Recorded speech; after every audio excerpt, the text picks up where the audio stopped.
তারেক রহমানের স্বদেশ প্রত্যাবর্তনকে ঐতিহাসিক করতে জোর প্রস্তুতি বিএনপির। ঢাকার বুকে পা রাখবেন 25 ডিসেম্বর বেলা 11:55।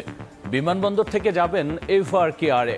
বাংলাদেশ বিমানের ল্যান্ডিং টাইমটা 11:55 ঢাকা বিমানবন্দর। তার এই ঐতিহাসিক প্রত্যাবর্তন যেন বিগত 55 বছরের ইতিহাসে যেভাবে যা কিছু দৃষ্টান্ত হচ্ছে তাকে ছাড়িয়ে যায়।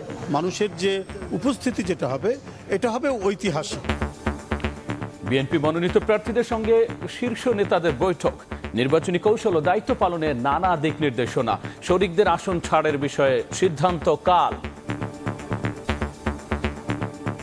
এই নির্বাচনটা সর্বকাল একটা কঠিন নির্বাচন হচ্ছে, এই ব্যাপারে একটু সচেতন করে দেওয়া। যুবক আন্দোলনের শরিকদের জন্য কটি সিট আমরা ছাড়তে পারবো সেটি আগামীকালকের মধ্যে ফয়সলা হয়ে যাবে। দেখছিলেন প্রধান শিরোনাম। সন্ধ্যার সময় সঙ্গে আছি আমি গোলাম রাব্বি। এবার অন্যান্য শীর্ষ সংবাদ।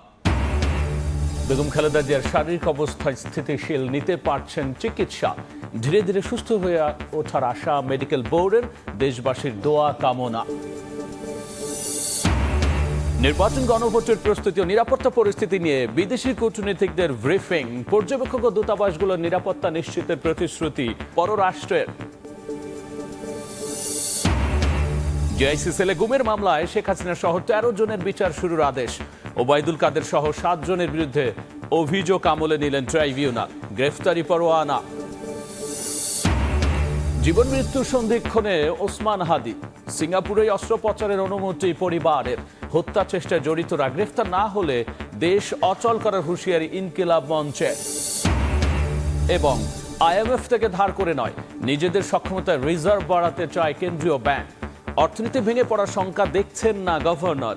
বিশ্বের সবচেয়ে বেশি ঋণ খেলাপি বাংলাদেশে।